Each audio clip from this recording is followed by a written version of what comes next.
Industrialization shaped the world as we know it, creating new classes, new wealth, new cities, new goods, new services, as well as new ideologies. The Industrial Revolution in Europe occurred in stages. The first decades, from the end of the 18th century until about 1830, saw the introduction of new machinery and the factory system. This was a very difficult period for entrepreneurial capitalists, who were just as likely to lose their investment as they were to make a profit. For example, if you invested in railroad stocks, you didn't really know if your railroad would connect a production center with its market, or whether the one just 50 kilometers away would do it instead. And if you were wrong, you lost everything, and your competitor did very well indeed. And for the workers, the uncontrolled growth of cities, the creation of the unspeakable industrial slums, the little or no regulation within the factories themselves, saw this period of industrial capitalism representing a terrible moment in human terms. The second phase, the 1830s to about the 1850s, saw some measure of legislation regulating industry, as we've seen with the introduction of the child labor laws in England in the 1830s. And this was a period of greatly increasing prosperity, and not just in Britain, but in the other parts of Western Europe. Population continued to grow, foreign and domestic markets expanded, the investment in railroads multiplied, and cities were greatly enlarged. And some of the consequences of industrialization and mechanization were profound in the extreme, and they were not unintended consequences, but they had an effect far greater than the technological innovation would imply. For example, the invention of the screw propeller in the steamship. This allowed food to be moved around the world, from America, from Australia, from almost anywhere to Europe. So for the first time in recorded history, famine in Europe could be eliminated with the provision of cheap food. Similarly, those very same ships took millions of the surplus urban and rural population to the colonies of Europe, expanding European civilization around the earth. And also, naturally, those ships could be armed, extending not only European economic power, but also military power anywhere it chose to go. The generation of new wealth required improvements not just to machines and transportation networks, but also to what was the single greatest need of industrial capitalism, that is, capital itself, the need to concentrate vast amounts of capital for investment and innovation. If the factory system constitutes the concentration of raw material, power, labor, and capital, the greatest need in the first half of the Industrial Revolution was actually for capital. This required a revolution in international banking. It required a new banking system, in fact, so that profits could be managed and invested, but also so that capital itself could be concentrated and brought together from a variety of new sources. There was need also for systems of finance to reduce risk. As I suggested, the railroads in particular, but many early capitalist enterprises were extremely dangerous. So you needed a way to spread the risk as broadly as possible so you did not lose your entire investment. There had to be the opportunity for speculation. There also had to be the desire for small investors to risk their small amount of discretionary capital and not have a terrible terror that they were going to lose it all. And the result was the investment banking industry. The invention of investment banking largely changed the way that money was concentrated in Europe. There were, of course, banks, going right back to the Middle Ages, but the old banks tended to be private family structures, for example, the Rothschilds. These made short-term loans to governments, they made short-term loans to merchants. But increasingly, they saw competition from what they saw as new banks. And the great example of this is the Crédit Mobilier of France that was founded in 1852. An organization like the Crédit Mobilier was able to fund huge undertakings, such as the construction of a French railroad, by mobilizing not a few very wealthy investors, which had been the old tradition, but by mobilizing hundreds of thousands of small investors. This permitted not just the financing of railways, but other huge events in Europe, the digging of the Suez Canal and a number of other enterprises, the Simplon Tunnel, that required vast amounts of capital. The mobilization of small investors permitted those even of the lower middle classes to participate in capitalist enterprise. This brought them into the system. It made them partners in what had been up until then largely the enterprise of those with sufficient capital that they were in a position to lose it. But now with these new banking structures, there was some measure of security. There was some measure of known return. And they were sharing then in the industrial enterprise itself. It is not an accident then that this is known as the golden age of the middle class.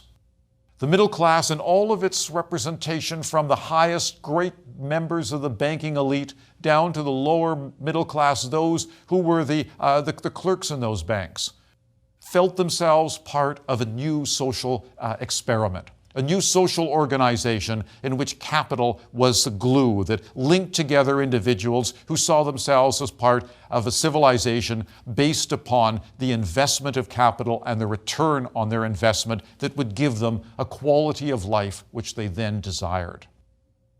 To manage these new banks and businesses, there needed to be a whole new group of individuals. There had to be bourgeois businessmen, but not the usual kind who were trained as apprentices at the counters and in the counting houses of small mercantile operations or banks. These were professionals, educated in the universities and specialized technical schools. It's one of the interesting observations that the traditional universities of Europe tended not, at the beginning at least, to become involved in this new capitalist enterprise. They maintained their traditional classical studies and the traditional learned professions of law and medicine. But there was need of a completely different kind of educated individual, someone who could manage and run these increasingly complex organizations, who could manage huge amounts of capital, who could account for this capital, and who could then ensure that that capital was being used in a creative and effective way.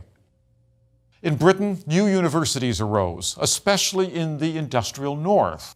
And these offered not just the usual training in arts, but rather education in the professions.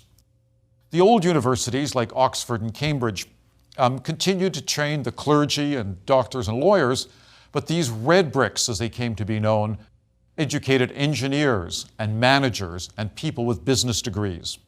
There was, of course, again, a kind of class division where those who called them red bricks, or those at Cambridge who looked at the Faculty of Engineering and referred to it as the science slum, felt that somehow this was inappropriate. But the reality became clear very, very quickly, because the graduates of these new technical universities, these new programs of engineering and business management, were instantly absorbed by this expanding capitalist society. And once that became visible, the educational opportunity it provided served to absorb more and more members of the middle class, not only into capitalist society, but putting them on an escalator that allowed many of them to rise to elite positions, who became the managing directors of large corporations, who became important individuals who actually enjoyed more power than nobles, or in some cases princes or kings, because they had access to more liquid capital and they were affecting the lives of more people through the exercise of their business activities. Social mobility, then, was one of the instruments that was used both to attract new talent and also to reward the talent that proved itself to be worthy. This new industrial middle class and the managers and the professionals that arose from it became, in fact, the models of society, as we shall see in a moment. Even on the continent, the German, French, and Russian governments saw that education was, in fact, the only way to catch up with the British. They would outtrain the British. They would establish universities and schools that would produce better graduates to allow them to take some of these professional skills and adapt them to the needs of their own countries. Universities in Zurich in 1855, Berlin 1879, and St. Petersburg in Russia in 1862 were established to support technical education. And again, many of these nations did so in a way to try and identify a niche market, to develop something at which they knew they were very good and could then try and capture that market and turn it to the advantage of their economy. Germany, for example, saw chemistry as the growing field. And by 1900, Germany was producing 3.5 times the number of chemists that the British were producing by their schools. When you think then of the German chemical industry, Bayer aspirin, you are looking at a conscious decision to educate a group of people in an area that would serve this new industrial economy and create greater wealth and trying to establish a larger part of what really amounted to a world market. There were social effects as well that resulted from these sorts of decisions. Mercantile and industrial upper and middle class individuals began to challenge, especially on the continent, the old nobility for social leadership. In Britain, the situation, as we'll see, was somewhat different, but nevertheless everywhere, this new group, this new extraordinarily wealthy, educated, cosmopolitan, and very self-confident group of middle-class elite who control the levers of industry and business, who believe that they are the ones who are making the fortunes that would bring the future to their nations. They're the ones who asked fundamental questions about how society was organized. The success of these businessmen and the absorption of large numbers of dynamic, articulate, educated, and ambitious managers and professionals into the elite did put the conservative, reactionary European elites on the defensive.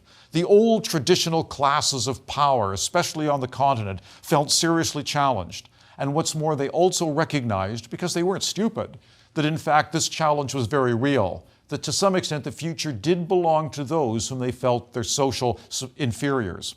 And how then were they to manage this? And this challenge and this tension was something that we're going to see at some length developing over the 19th century in terms of the reorientation of political and social power. Britain, though, was different. Britain, because of some of the elements that we've already discussed, because of having a very fluid social structure in which class was not determined by law, where there was a tradition of social mobility and a degree of social openness, where the nobility consisted only of the eldest sons of a titled family, these things allowed for a measure of social cohesion that again reinforced the British position as the leaders of this new world, reinforced England as a state where there could be some integration of the new wealth in the old, where in fact the difference between the traditional power of a landholding elite and a mercantile elite could be blurred. And the idea then of the admission into capitalist wealth in society by the old family of these new ones allowed in fact for England to become an even more dynamic society. Let me just give you one example, and that is Lord Leverhulme. William Lever, together with his brother, began life in Liverpool by selling packaged soaps. They had a clever idea. They realized that big boxes of soaps, where you had to chip a bit off every time you wanted to use some, would not be as efficient as actually creating a small bar and wrapping it separately so that you could buy as much as you needed. From that idea developed the entire huge edifice of the Lever Brothers Soap Works, and then ultimately the large Unilever enterprise that still is one of the important European economic structures. But what we see then is that this man, William Lever, from standing behind a counter in an apron, was ultimately recognized by the Crown and given a peerage and entered the House of Lords. One generation, previously this would be impossible, to move from standing behind the counter to becoming a peer of the realm in one generation. And what's more, individuals like this became models, they became examples, they became heroes, because through personal labor, ingenuity, they became an inspiration for ambitious young men everywhere. And again, an interesting corollary is that Lord Leverhulme, the surviving Lever brother, and his enormous fortune, realized he had a responsibility to the poor. He had been close enough to them at the beginning of his life that he took much of his fortune and built a town, Port Sunlight, where the workers were given clean water, good housing, education, health care, and all of the other necessities of middle-class life.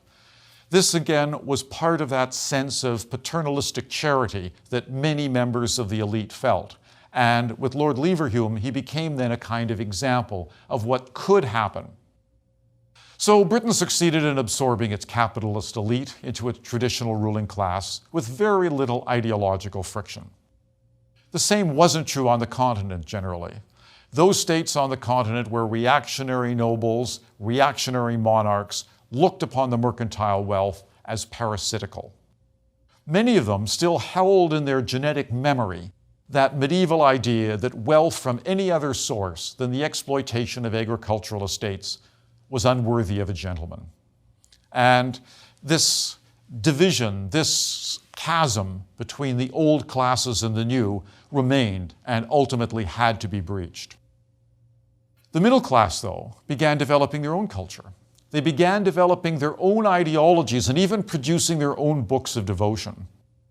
Of these, again, an English example is perhaps the most readily accessible. Samuel Smiles's Self-Help, which was printed in 1859. As an aside, it's an interesting year, 1859, because not only was Samuel Smiles's Self-Help printed, but also John Stuart Mill's On Liberty and also Darwin's On the Origin of Species, a year that really did mark a kind of caesura in the historical development of the European mind. But Self-Help by Samuel Smiles was an immensely popular book, and it sold millions of copies. It was the most popular of the poor boy made good literature about the young man who, through hard work, diligence, self-improvement, education, raised himself up into the middle class until he was recognized by his superiors and then given responsibility. This idea of poor boy made good, of self-improvement, became part of the moral issue that the middle class felt very strongly. It was one thing to celebrate it amongst themselves, but it was something else to apply it negatively to those beneath them. The implication of this and the success of books like Self-Help caused a great deal of discomfort for the poor. The idea was that if the poor were better people, they would wear bowler hats and invest in railway stocks. They would live in suburban villas and take the street railway into the city and work like middle-class people. The reason they were in these intolerable slums and suffering from disease and illness and all of the social ills that were identified by those who tried to make these ills known to a wider audience was their own fault. The poor were poor because of moral failings. They were morally inferior. They were unable to pull themselves up by their bootstraps. They were unable or chose not to improve themselves, or they were incapable of self-help. They drank too much. They didn't work hard enough. They thought only of their own immediate pleasure. If given overtime and additional amount of work, they would drink it away. If given additional food, they would simply have more children. That was the best. The very worst, they were criminals, happy to take what they could from those who worked, who could live like parasites on those who toiled and who were then just seen as opportunities for theft. They lived parasitically through prostitution or through other crimes that, again, were growing on the surface of society. Crimes that were reflected in moral opprobrium. It was generally believed, and this again was one of the failures of imagination of the industrial middle class of the 19th century, is that there was an inherent evil reflected in laziness. And the poor were poor because they were lazy, because they were unable to engage in self-help. The consequence of this became extraordinarily dangerous. It wasn't just the moral opprobrium, it wasn't just the unpleasantness that would arise from such an attitude. Seriously questioned was whether charity or whether state intervention was wise or even beneficial. Should you, in fact, give something to the indigent? Shouldn't the indigent be taught to work rather than be rewarded with the fruits of other people's labor? Why should you tax someone who works hard to give money to someone who doesn't? Why should you give charity to someone who has chosen not to work because of the evil of laziness? Many then saw, and again, these were not wicked, callous people. These were people who believed they had the best interests of society as a whole at heart. Many saw the workhouse as better for the idle poor. If you needed social assistance, if you were starving, you were unemployed, you had no other means of support, you were admitted to a workhouse, and there you engaged in useless labor on the treadmill. The treadmill is not Gold's Gym. It's not your treadmill. The treadmill was not only a law, but it was a thing. It was like a watermill. It was an instrument that allowed individuals, by stepping on stairs on a circular motion, like hamsters in a cage, to move this contraption around. And occasionally, this instrument for the production of power was used to make useless objects. But often, it simply did nothing except tire out those who were forced to work at it for 8 or 10 or 12 hours a day. The reason the treadmill and workhouse were so popular, not just because it was a means of punishing the poor, and again, this is a misconception. The poor were being punished by being sent to the workhouse. They were in fact being disciplined. It was like being sent to a military school or the army. It gave you discipline. It helped you enter the labor force. It tried to restrict the sin of laziness. It forced you to submit your recalcitrant will to the clock or to the overseer. And besides the civic and structural organizations like treadmills and workhouses, almost all members of the elite and middle-class Europe believed that the poor needed not just discipline, but also religion. Discipline would help them obey the clock and turn up for work and not drink too much. But religion would actually be the instrument to improve them morally. And every member of the middle class virtually accepted morality as a precondition for economic success. If poverty and sin were the result of moral failure, and this was universally believed, then religion provided the route of moral reclamation and admission, if not to heaven, then at least to the middle class. But this attempt to impose religious values on the working class backfired. The Church of England census of 1851 revealed the numbers of poor had increased enormously, but many of them, in fact most of them, had abandoned religion altogether. They listed no religion. They said they never attended church, whereas the elites, down to the lower middle class, attended church universally. Why did the laboring classes abandon religion? Well, it was believed that the sermons that they heard were not only personally offensive, blaming them for their own sin, but also because there was no solution offered. The sense of offering a hope for the next life wasn't sufficient to those people who were watching their children dying of infectious disease or were starving to death because the breadwinner in the family was injured in an industrial accident. It wasn't sufficient to wait until God should reward them. But it didn't stop organized religion from trying to save them in spite of themselves, in both a literal and a spiritual sense. So groups like the Salvation Army were formed to work in the industrial slums. And the term army is conscious and significant, as General Booth pointed out, because this was a muscular Christianity where the goal was to fight against evil and wickedness to save souls and to protect the divinely constituted social order. Similar organizations later in the 19th century, like the Young Men's Christian Association or the Young Women's Christian Association, the YMCA, brought members of the middle class into the slums in order to get the poor off the streets, to give them a bed to sleep in, to give them a gymnasium where they could in fact engage in physical exercise and perhaps acquire some measure of moral discipline, to give them a book to read, but always at the expense of a sermon. Temperance societies were founded throughout Europe because drink was seen as one of the curses. Drink is the curse of the working class, as that 19th century tag reveals. It wasn't recognized that drink was the only escape available for many of these people from the desperation of their lives. There were those who realized that social reform must take place, though, before the poor could benefit from the advances of industrialization. Many of these were, again, middle-class reformers, and many of them were women. They campaigned against specific causes. They joined specific organizations against infectious disease, against prostitution, family violence, or child abuse. They saw the problems and they tried to confront the problems. Their attitudes changed, moreover, when they actually went into the East End of London or they went into the industrial slums of any European city, because what they saw was not what they anticipated. They didn't see laziness and drunkenness. They saw social conditions that were so appalling that they were converted to social activisms. The sins preached against the poor had causes very different from the immorality identified by the crusading moralists.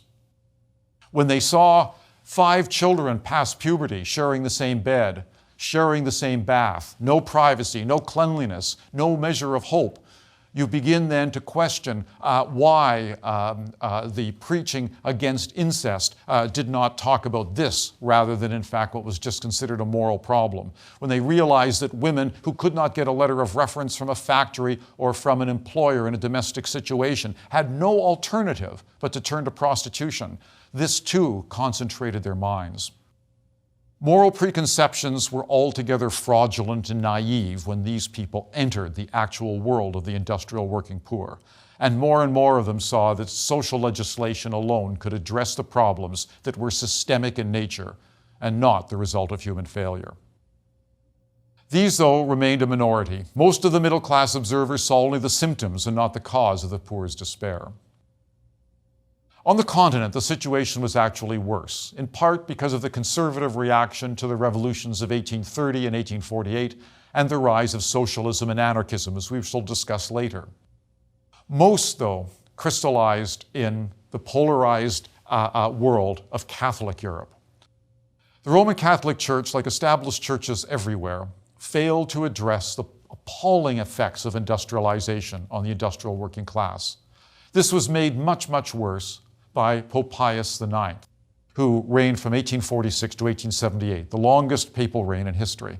He truly believed that new technologies and new ideologies were undermining the social and moral fabric of Europe. He had begun his career as a liberal, but after the revolutions of 1848, when he was driven out of his capital of Rome and out of the Holy See by the short-lived Roman Republic, he came back as the most vocal of reactionaries. His attitudes culminated in 1864 in the encyclical The Syllabus of Errors. This attacked the fundamental ideas and institutions of 19th century industrial, urban, progressive Europe. It challenged the bourgeois belief in rationalism in science and technology and progress. It reaffirmed that salvation was only possible through the Catholic Church, not through the false gods of reason, philosophy, material wealth, progress, or liberalism. Declared anathema were the separation of church and state, the belief in progress itself, science, secular education, almost every other element of 18th and 19th century rationalism. At the First Vatican Congress in 1870, the Pope was challenged by liberal German theologians. The Pope and his supporters solved the problem in silence debate by having him declared infallible. Well, what became clear and what became evident throughout the continent was that the established churches had failed the industrial urban poor. The industrial working classes abandoned their traditional religion. They were furious and insulted at being demonized from the pulpit and insulted by the central message that they should at best suffer and obey and await for redemption in the next life. This offered no solace at all. And why was this so important? Why was this a critical moment? Because by alienating the poor from the traditional religious confessions, one of the most powerful instruments of social cohesion and control was removed from their midst, driving the industrial working classes ever more deeply into the organizations of those who offered immediate, tangible, and even vengeful messages. And rather than spiritual messages, these organizations were political, often radical or revolutionary. Materialism, that clearly drove the middle class, also affected the poor. Who should have what share of the benefits of industrial society? Who should determine the distribution of wealth? Well, rather than achieving this through material success, through discipline, training, investment, and work, the doctrine of the middle class, the poor adopted the social and political attitudes of the revolutionaries, who identified them as victims of the system and not the creatures of their own imperfections. Just 3 years after Pope Pius IX issued the Syllabus of Errors, Karl Marx published the first volume of Das Kapital, an attack on capitalism from the pen of an atheist. If Smith and Ricardo had established the creed of capitalism, Marx would establish a creed of a different sort, an ideology for the working poor. And his words, "Workers of the world, unite, you have nothing to lose but your chains," would harden the lines between the classes, heighten fear and repression, and encourage violent confrontation that would have its effects throughout the next century and a half.